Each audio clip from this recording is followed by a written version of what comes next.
और चलिए अब देख लेते हैं देश की 10 बड़ी खबरें देश टॉप 10 में। दिल्ली एनसीआर के साथ उत्तर भारत के अधिकतर इलाके घने कोहरे की चपेट में। मौसम विभाग ने दिल्ली में कोहरे को लेकर ऑरेंज अलर्ट जबकि येलो अलर्ट कल के लिए जारी किया। कोहरे की वजह से हवाई, सड़क, रेल यातायात प्रभावित। पटना के एक सेंटर पर हंगामे के बाद बिहार लोक सेवा आयोग ने पीटी की परीक्षा रद्द कर दी थी। वो अब फिर से 22 केंद्रों पर होगी, लेकिन पूरे राज्य की परीक्षा को रद्द कराने की मांग पर बिहार में जगह जगह बंद प्रदर्शन किए गए, जिससे जनजीवन अस्त व्यस्त रहा।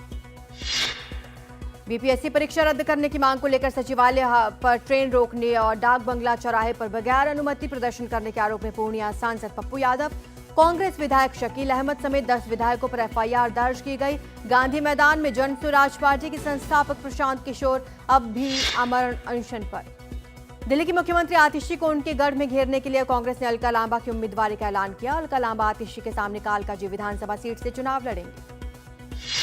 छगन भुजबल की पार्टी में नाराजगी की खबरों के बीच पुणे में सावित्रीबाई फुले की जयंती के मौके पर छगन भुजबल शरद पवार के साथ एक मंच पर नजर आए। यहां अजीत पवार भी आमंत्रित थे, लेकिन शायद भुजबल और शरद पवार दोनों से अजीत पवार ने दूरी बनाना ही सही समझा।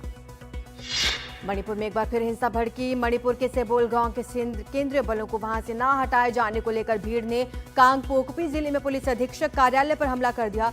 इस हमले में कई पुलिस वालों समेत कांगपोकपी जिले के एसपी भी घायल हुए। पुलिस के मुताबिक स्थिति अब नियंत्रण में है।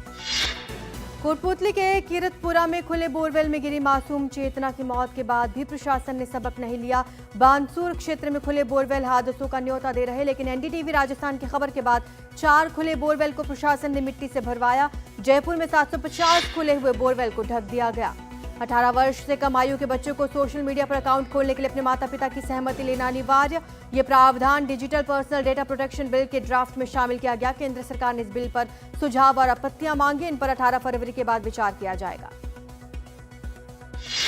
पीएम मोदी आज ग्रामीण भारत महोत्सव 2025 का उद्घाटन करेंगे। ये महोत्सव 4 से 9 जनवरी तक दिल्ली स्थित भारत मंडपम में आयोजित किया जा रहा है। इस महोत्सव का उद्देश्य है ग्रामीण आबादी के बीच आर्थिक स्थिरता, वित्तीय सुरक्षा को बढ़ावा देना। अब दिल्ली में भी नमो भारत ट्रेन आ रही है, जिससे लाखों लोगों की जिंदगी आसान हो जाएंगी। दिल्ली, गाजियाबाद, मेरठ आरआरटीएस कॉरिडोर पर ट्रायल के तौर पर ट्रेनें चली। आरआरटीएस दिल्ली को गाजियाबाद और मेरठ जैसे पड़ोसी शहरों के साथ जोड़ेगा, जिससे हजारों यात्रियों का सफर आसान हो जाएगा।